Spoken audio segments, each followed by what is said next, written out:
हाँ भाई, तो अब हम पढ़ने वाले हैं ट्रिग्नोमेट्रिक इक्वेशंस के बारे में। ओके, अब ट्रिग्नोमेट्री में एक तो आपको मैंने इक्वेशंस बताई, आइडेंटिटीज बताई, ठीक है। तो सबसे पहली बात कि ये सब करने से पहले आइडेंटिटीज याद होनी चाहिए, ठीक है। 50 to 60% ऑफ ट्रिग्नोमेट्री केवल डिपेंड करता है कि आपको आइडेंटिटीज याद है या नहीं है, फॉर्मूले याद है या नहीं है। वो याद नहीं है तो ये सब पढ़ के कोई फायदा ही नहीं है, ठीक है। तो एक बार फिर मैं बताता हूँ क्वेश्चन कैसे आएंगे। देखो, आपको जेई में अगर क्वेश्चन ट्रिग्नोमेट्री का वैसे डायरेक्ट कोई पूछेगा नहीं, बट पूछेगा तो इक्वेशन का पूछने का फिर भी चांस है। तो उसमें वो क्या करेंगे, आपको एक अजीब सा ट्रिग्नोमेट्रिक एक्सप्रेशन दे देंगे और उसको कर देंगे इक्वल टू 5 या 6 या जो भी है, ठीक है। तो आपको क्या करना होगा कि आपको ट्रिग्नोमेट्री की आइडेंटिटीज लगा के ये अजीबोगरीब एक्सप्रेशन होगा उसको आपको लिखना है सिंपल टर्म्स में, इस तरह के फॉर्मेट में लिखना होगा जो मैं समझाऊंगा आगे। और फिर आपको सॉल्व करना है ये फॉर्मूले लगा के। तो यहाँ पे आपका ये चीज भी यूज हो गया ट्रिग्नोमेट्रिक इक्वेशन, और आपका वो भी यूज हो गया जो ट्रिग्नोमेट्रिक आइडेंटिटीज पड़ी थी, ठीक है। तो आपको मैं बताता हूँ कि अगर आपके पास इस तरह की कंडीशन आ रही है कि साइन थीटा बराबर साइन एल्फा, ठीक है, जहां पे एल्फा की वैल्यू -π/2 से π/2 होती है। अब ये क्यों होती है, क्या होती है, वो मैं बताऊंगा अगले वीडियो में, क्योंकि उसमें ग्राफ आपको देखना पड़ता है इन फंक्शंस का। ओके, तो इसका कहने का मतलब ये है कि आपने अगर जैसे लिया कोई x, ठीक है, तो साइन x बराबर जैसे फॉर एग्जांपल √3/2, इसके आपको सॉल्यूशन बताने की क्या क्या होंगे पूरे रियल स्पेस में, ठीक है। तो हमने देखा कि √3/2 को अगर अपन -90 से लेके +90 डिग्री या फिर -π/2 रेडियन से लेके π/2 रेडियन के बीच में किसी एंगल के साइन के फॉर्म में लिखें तो ये साइन 60 है, यानी साइन π/3 है, ठीक है। तो हम इसकी बात करें कि अगर साइन x बराबर साइन π/3 तो x की वैल्यू क्या क्या हो सकती है। तो अगर आप इसका ग्राफ बना के देखते हो तो पता चलता है n pi plus -1n into alpha, जहां पे एल्फा की वैल्यू क्या हो जाएगी π/3। ये होगा इस इक्वेशन के सॉल्यूशंस, ठीक है। तो अब आप n की अलग अलग वैल्यूज डाल सकते हो, लेकिन n इंटीजर होना चाहिए। याद रखिए सारे इंटीजर्स हैं, n जितने भी इंटीजर्स हैं, यानी -1 0 1 2 3 देखिए इन्फिनिटी -इन्फिनिटी तक। तो जैसे इसके सॉल्यूशन अपन लिखते हैं तो क्या क्या होंगे, ठीक है, सेट बनाते हैं। तो n की वैल्यू पहले 0 डालते हैं, सुंदर सुशील, ठीक है। यहाँ पे 0 आया, यहाँ पे 1 आया, तो एल्फा यानी π/3 बिल्कुल सही है। π/3 डालेंगे तो साइन π/3 इक्वल टू साइन π/3। अब n की वैल्यू ऊपर 1 डाल के देखते हैं, पाई प्लस, अब -1 की पावर 1 कितनी होगी -1, तो ये कितना हो जाएगा पाई माइनस π/3, तो 2π/3। n की वैल्यू डालते हैं 2, तो 2π प्लस, अभी -1 कितना होगा 1 होगा, तो 2π प्लस π/3 कितना हो जाएगा वो 2π प्लस π/3 7π/3, ठीक है। -1 डाल के देखते हैं, ठीक है। तो -1 प्लस -π, ठीक है, -1 डाल देते हैं -π हो जाएगा प्लस, अब -1 तुम करोगे तो -1 का मतलब था -1 डिवाइड बाय -1, यही होता है ना, -1 रेस करते तो डिवाइड हो जाता है, 1/-1 हो जाएगा, जो मैंने बताया था फंडामेंटल्स ऑफ मैथमेटिक्स में, ठीक है। तो मैं बार बार बता रहा हूँ, पुरानी चीजें याद नहीं हो तो आगे मत बढ़ा करो, पुरानी चीजें याद करके आगे बढ़ा करो, ठीक है। इसका मतलब होता है ये, तो ये -1 हो गया, तो मेरे पास क्या आ गया -π माइनस π/3, तो -4π/3, ठीक है। तो ये इस तरह से चलता जाएगा, बहुत सारी वैल्यूज आ जाएंगी। तो ये मैंने बता दिया कि कैसे कैलकुलेट होता है, ठीक है। तो तुम्हें इस तरह के क्वेश्चन आएंगे मोस्टली कि यार आपको कोई अजीबोगरीब सा एक्सप्रेशन दे देंगे, ठीक है, और इधर कुछ लिख देंगे, तो आपको कुछ भी नहीं करना है, उस इक्वेशन को इस तरह से सॉल्व करना है कि यहाँ पे इस तरह का कोई फॉर्मेट आ जाए कि sine of something equal to sine of something else, और यहाँ पे अपन ये फॉर्मूले लगा के सॉल्व कर लेंगे, खत्म कहानी। अब अगर जैसे तुम्हारे पास cos theta equal to cos alpha आता है तो उसमें क्या सोल्यूशन आते हैं, theta equal to 2n pi plus minus alpha, जहाँ पे एल्फा की वैल्यू लेकिन 0 से पाई के बीच होनी चाहिए, ठीक है, 0 से पाई के बीच होनी चाहिए। साइन के केस में -π/2 से π/2 के बीच होनी चाहिए, लेकिन कॉस के केस में 0 से पाई होनी चाहिए। जैसे अपन देखते हैं, अगर यही चीज अपन को जैसे cos x करके पूछ रखी होती तो cos x इक्वल टू, तो ये साइन π/3 नहीं cos π/6 हो जाता, क्योंकि cos π/6 कितना होता है √3/2, अपन उसके अकॉर्डिंग निकाल लेते हैं, ठीक है, समझ रहे हो। बस π/6 की वैल्यू अल्फा की जगह रख दो, आंसर आ गया, निकाल लो n की वैल्यू पुट कर करके, ठीक है। tan थीटा की बात करें तो theta equal to n pi plus alpha आ जाता है, तो जो थोड़ा आसान है। और यहाँ पे भी आपका जो एल्फा है वो -π/2 से π/2 के बीच में लेना है, ठीक है, ऐसा नहीं कि रैंडम कोई ले लिया। तो इसको प्रिंसिपल एंगल बोला जाता है, मतलब कि इसकी जो प्रिंसिपल एंगल की रेंज अलग अलग फंक्शंस के अलग अलग रहती है, लेकिन साइन के केस में वो रहती है -π/2 से π/2, tan के केस में भी वही रहती है, लेकिन cos के केस में बस 0 से पाई हो जाता है, ठीक है। तो मैं वापस समझाता हूँ, कुछ लोग कंफ्यूज हो रहे होंगे, तुम्हें कुछ भी नहीं करना है, तुम्हें लिखना है, जैसे तुम्हें इक्वेशन ऐसी है कि cos x बराबर समथिंग है, तो तुम्हें जो समथिंग है ना ये चीज, इसको तुम्हें लिखना है कॉस ऑफ समथिंग के फॉर्म में, कॉस ऑफ सम नंबर। तो यहाँ पे जैसे √3/2 क्या होता है, कॉस π/6, ठीक है। तो हम बस वो लिखेंगे। और इसको लिखने का एक और तरीका ये होता है कॉस इनवर्स ऑफ, हाँ अगर जैसे तुम्हें ये अल्फा फाइंड करना है तो अल्फा क्या होगा, कॉस इनवर्स ऑफ √3/2। इसको लिखने का एक और तरीका ये भी होता है, ठीक है। थोड़े कंफ्यूज हो गए होगे, मुझे समझ में आ रहा है, मैं बताता हूँ अच्छे से क्या बोला मैंने अभी। तो देखो पहले मैंने तुम्हें एक नई नोटेशन बनाई, कॉस इनवर्स क्या होता है। कॉस इनवर्स क्या होता है, जैसे तुम्हारे पास लिखा है कि cos of alpha equal to √3/2, जैसे तुम्हारे पास दिया हुआ है, ठीक है।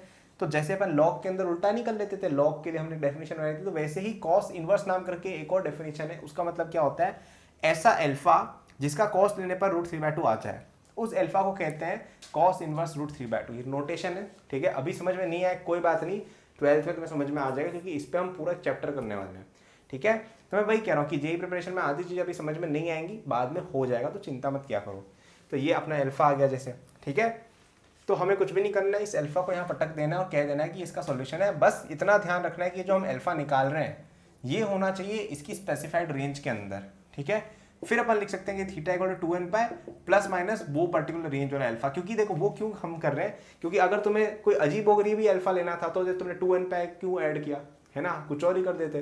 तो इसलिए स्टैंडर्डाइज करने के लिए मैथमेटिशियन लोगों ने बोल रखा है कि भाई तुम लोग ज़्यादा चिंता मत करो, इसको इस रेंज के अंदर निकाल लो, बाकी 2n पाई अपना काम देखता रहेगा।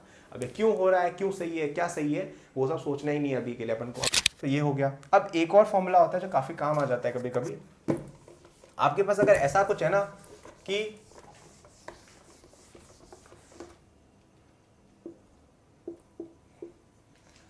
Sign square theta equal to sine square alpha, अगर ये जैसे आ रहा है, मतलब साइन थीटा का स्क्वायर जो होता है इसको साइन स्क्वायर थीटा लिखते हैं, या कॉस स्क्वायर थीटा को मतलब कॉस थीटा का स्क्वायर, टेन स्क्वायर थीटा का मतलब टेन थीटा का होल स्क्वायर, ठीक है। तो sine square theta equal to sine square alpha अगर है तो theta equal to n pi plus alpha आ जाता है, सिंपल, ठीक है। और यहाँ पे भी आपका जो अल्फा है उसकी वैल्यू आपकी -π/2 से π/2 के बीच में ही रहती है, ठीक है। और ये चीज़ आप कॉस के केस में भी डाल सकते हो, टेन के केस में भी यही आता है, सबके केस में यही आता है, ठीक है। तो यहाँ पे अगर ये है कि कुछ भी का स्क्वायर है, इसलिए मैंने यहाँ पे पहले कुछ लिखा नहीं था, किसी भी चीज़ का स्क्वायर है इक्वल टू स्क्वायर अल्फा, तो theta equal to n pi plus alpha, sine cos tan तीनों में से कोई सा भी। अब यहाँ पे सेक कॉस टेक की बात आती है, सेक कॉस और कॉसेक की, तो उस केस में आपको कुछ भी नहीं करना है, उनको उल्टा करके साइन कॉस और टेन फॉर्म में कन्वर्ट कर देना है, सिंपल चीज़ है, सबको आती है, ठीक है। किसी को अगर नहीं पता हो तो कॉसेक थीटा होता है, कॉसेक थीटा भी एक फंक्शन होता है जो होता है आपका 1/sin थीटा, सेक थीटा होता है आपका 1/cos थीटा, और कॉट थीटा होता है आपका 1/tan थीटा। वैसे तो पता होगा सबको, 9th-10th की बात है, बट फिर भी बता ओफ, ठीक है। तो ये हो गया आपका इक्वेशंस का, ठीक है। अब इक्वेशन में मैं एक क्वेश्चन कराऊंगा तुम्हें ताकि तुम समझ जाओ कि यार इसमें ऐसा ऐसा होता है। इक्वेशन सॉल्व करने के, देखो मैं तुम्हें एक बात बताता हूँ कि मैथमेटिक्स में पता है क्या होता है, हम बेसिकली इक्वेशन सॉल्व जब करते हैं ना किसी भी तरह की चीज़ में, तो उसमें मल्टीपल स्टेप्स होते हैं। पहला स्टेप ये होता है कि आप उस इक्वेशन को अपने आइडेंटिटीज वगैरह लगा के, ट्रिक्स लगा के एक सिंपल फॉर्म में कन्वर्ट करो जिसका सॉल्यूशन में पता हो, और फिर वो सॉल्यूशन वहाँ पे डाल दो। जैसे मैं तुम्हें क्वेश्चन करके बताता हूँ, 2 sin theta plus 5 cos theta equal to 5, ये जैसे एक इक्वेशन है, इसका आपको बताना है कि थीटा की वैल्यूज क्या क्या हो सकती है, ठीक है। तो अब पहले देखने में तो पता ही नहीं चल रहा है क्या करें, तो मैं वही कह रहा हूँ मैथ्स में क्या करूँ, पहले इस चीज को ऐसे इक्वेशन में कन्वर्ट करो जिसको आपको सॉल्व करना आता हो। तो हमें क्या चीज पता है, हमें पता है कि sine theta equal to sine alpha form का अगर है ना, या जैसे sine theta equal to alpha दिया है, हमें उसका सॉल्यूशन पता है कि क्या होता है, ठीक है। क्या होता है इसका सॉल्यूशन,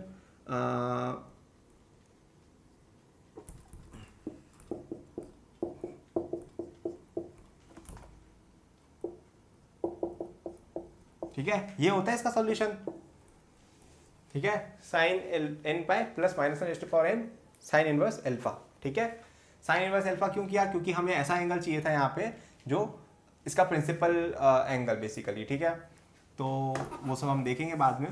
तो हम अगर इसको इस फॉर्म में कन्वर्ट कर देते हैं ना जो मैंने लिखा था, तो हमारा काम हो जाएगा। तो अपन देखते हैं तो ऐसी कौन सी आइडेंटिटी है जो ये चीज़ कर सकती है। तो यार हम यहाँ पे एक ट्रिक यूज़ करते हैं कि आप क्या करो, इसको इस चीज़ से डिवाइड कर दो। क्यों कर रहा हूँ मैं तुम्हें बताता हूँ, ठीक है। हमने कुछ भी नहीं किया, इसको root two square plus 5 square से डिवाइड कर दिया दोनों तरफ। अब ये क्या हुआ मैं तुम्हें बताता हूँ। एक ऐसा ट्राइंगल देखो जिसकी एक साइड 2 है, एक साइड 5 है, और ये साइड है 5 स्क्वायर प्लस 2 स्क्वायर, ठीक है। और ये एंगल तुम मान लो है बीटा, या ये एंगल तुम मान लो एक्स है, ठीक है। तो ये क्या लिखा है, क्या लिखा है ध्यान से देखो, साइन एक्स लिखा है, ठीक है। या तुम ऐसा ट्राइंगल में देखो, ये वाला ट्राइंगल देखो, हाँ थोड़ा स्केल नहीं है बस चलेगा, ठीक है। ये अगर ट्राइंगल है तुम्हारा कि ये 5 है, ये 2 है, ये रूट है, तो ये चीज क्या लिखी है, ये चीज कॉस ऑफ एक्स लिखी हुई है, लिखी हुई है ना। कॉस थीटा क्या होता है, दिस अपॉन दिस, तो 2 upon root 2 square plus 5 square, ये देखो तो कॉस एक्स आ गया, प्लस अब ये क्या लिखा हुआ है, ये साइन एक्स लिखा हुआ है, और नीचे सॉल्व करो तो रूट 29 आएगा, आएगा, ठीक है। अब ये चीज क्या होगी आपकी, sine of theta plus x बराबर 5 अपॉन रूट 29, आ गया कि नहीं आ गया, बराबर है, ठीक है। तो अब अपन देखते हैं इसका सॉल्यूशन क्या होगा। तो हमने अपना फॉर्मूला लगाया, तो थीटा प्लस एक्स की वैल्यू कितनी आ गई, n pi plus -1 raise to power n into sine inverse of 5 upon root 29। ये साइन इनवर्स कुछ भी नहीं होता है, साइन इनवर्स तुम्हारा प्रिंसिपल एंगल फाइंड करके दे देता है। मैंने तुम्हें बताया था ना वो एन पाई के अंदर यहाँ पे ये आता है एल्फा, ठीक है। यहाँ पे अल्फा नहीं बताया था मैंने तुम्हें, अल्फा आता है एक, तो इस अल्फा को ढूंढने का एक तरीका है ये साइन इनवर्स, ठीक है। कोई बड़ी बात नहीं है, ये एक नोटेशन है, घबराओ मत इसको देख के, ठीक है। तुम लोग चल मच रहे हो, अरे ये साइन इनवर्स क्या होगा भाई, दिमाग खराब हो रहा है, वो सब मत सोचो भाई, ये बस एक नोटेशन है। ये देखो, ये अल्फा की जगह मैंने बस ये डाल रखा है, खत्म बात, ठीक है। इसका मतलब बस ये होता है कि यार यहाँ पे मैंने जैसे देखो मुझे क्या चाहिए था, यहाँ पे जैसे ओरिजिनली हम क्या लिख रहे थे, जैसे यहाँ पे साइन अल्फा जैसे था पहले, ठीक है, फॉर एग्जाम्पल, तो हम इस केस में ये फॉर्मूला लगा देते थे। अब हमें अल्फा की वैल्यू ही नहीं पता है, तो उसके लिए साइंटिस्ट लोगों ने नोटेशन बना रखी है कि अगर अल्फा की वैल्यू नहीं पता है तो इसको अपन लिख देते साइन इनवर्स ऑफ दिस, ठीक है। साइन को उधर भेज दिया तो साइन इनवर्स आ गया, इस तरह का सोच सकते हो, ठीक है। तो ये हो गया आपका सोल्यूशन। लेकिन अब हमारे पास ये जो थीटा है ना, थीटा क्या था, थीटा आपका था याद हो तो साइन इनवर्स 5 अपॉन रूट 29। तो आप इसको उस साइड भेज दो, आपका आंसर आ जाएगा इससे, ठीक है। तो आपने कुछ नहीं किया, आपने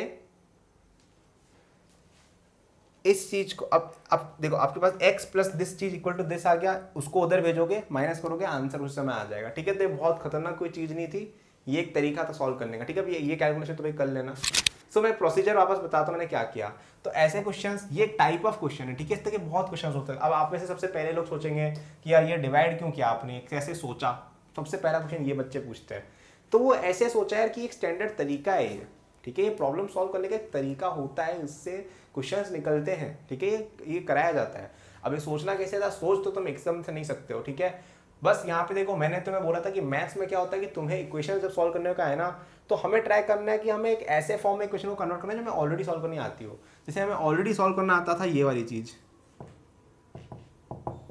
ये हमें ऑलरेडी सॉल्व करना आता था, ठीक है। अब चलो इसको तो मैं साइन इनवर्स, जैसे ये हटा दो अभी के लिए, जैसे ये तो साइन इनवर्स ऑफ 5 तो चलो कुछ हो नहीं सकता, तो अपन को ऑब्वियस सी बात है कुछ डिवाइड करना पड़ेगा, क्योंकि साइन थीटा की वैल्यू मैक्स टू मैक्स 1 जाती है, तो कुछ तो डिवाइड करना पड़ेगा, ये पता चल रहा था, ठीक है। फिर हमने देखा कि यार यहाँ पे ये 2 और 5 लिखे हुए हैं, हम इसको किसी इस तरह के फॉर्मेट में कन्वर्ट कर दे कि sine theta equal to sine alpha अगर हो जाए तो काम हो जाएगा। तो मैंने बस उसको उसी तरीके से डिवाइड करने की कोशिश की कि यार रूट 2 स्क्वायर प्लस 5 स्क्वायर से अगर डिवाइड करेंगे तो ट्राइंगल का साइन थीटा बन जाएगा, और उसके बाद तो आसान हो गया क्वेश्चन। उसके बाद तो आइडेंटिटी लगा के सॉल्व किया सिंपल, फिर तो फॉर्मूले लगे। तो ट्रिक इसमें केवल यही थी।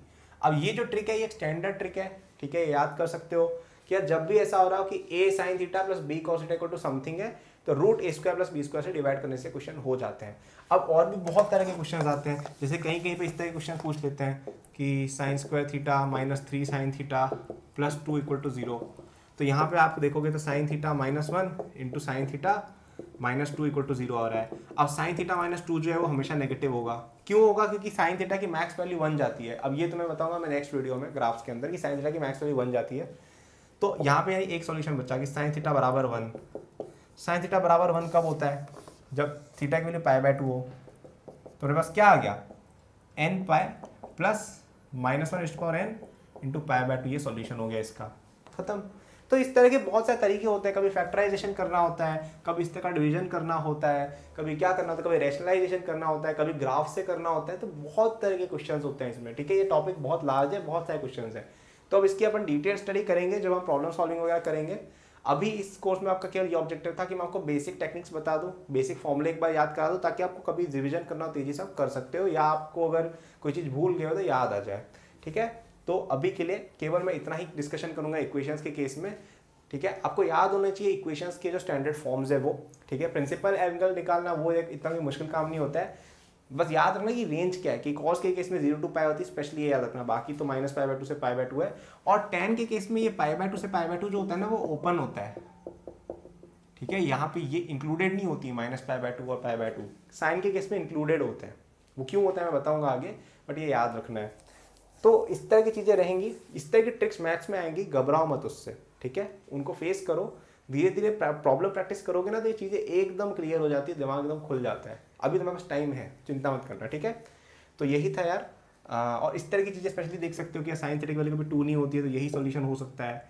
तो ट्रिग्नोमेट्री के इसमें बाउंड्री कंडीशंस चेक करना भी कई बार इंपॉर्टेंट होता है, कि कहीं ऐसा तो नहीं कि साइन की वैल्यू हम 5000 करके आ गए, क्योंकि वो सब होता नहीं है। तो आई थिंक काफ़ी मटेरियल हो गया एक वीडियो के लिए। ये वीडियो थोड़ी सी आपको ओवरवेलमिंग लग सकती है जो पहली बार चीज़ें देख रहे हैं, तो कोई चिंता मत करो, वापस से देखो, समझने की कोशिश करो, खुद से सॉल्व करो, समझ में आएगा। तो अब हम देखेंगे ग्राफ्स के बारे में, ट्रिग्नोमेट्रिक एक्सप्रेशन के ग्राफ्स कैसे होते हैं etcetera. Thank you for watching this video till the end. I am sure that you enjoyed it. यदि आप अपनी पूरी जेई प्रिपरेशन मेरे साथ करना चाहते हैं तो आपको डिस्क्रिप्शन में मेरे जेई के फुल कोर्स का लिंक मिल जाएगा। इस कोर्स में आपको जो यूट्यूब पे मेरे लेक्चर्स और प्रॉब्लम सॉल्विंग के वीडियोस मिलते हैं उसके कंपेयर में बहुत ज़्यादा कंटेंट है, एंड आपको यहाँ पे practice sheet with solution, test series with solution दी मिलती है। It's a complete solution, you can rely on it. आप यदि किसी कोचिंग जाते हैं या अगर आप सेल्फ स्टडी करते हैं, in both cases it will be very useful, so do check it out, okay. इसके अलावा मेरे जेई के फ्री नोट्स भी डिस्क्रिप्शन में लिंक्ड हैं, एंड डिस्क्रिप्शन में और भी मैंने बहुत सारे रिसोर्सेज फॉर स्टूडेंट्स डाले हुए हैं, जैसे the books that I recommend, my social media and my newsletter in case you want more content, और if you want to approach me with any doubts और सजेशन। नोट्स हैं NEET के students के लिए, कॉलेज स्टूडेंट्स के लिए, startup enthusiast के लिए भी, ओलंपियाड एंथुसियास्ट के लिए भी कोर्सेज हैं, तो चेक जरूर कर लीजिएगा डिस्क्रिप्शन, आपको काफ़ी यूजफुल रिसोर्सेज वहाँ मिलेंगे।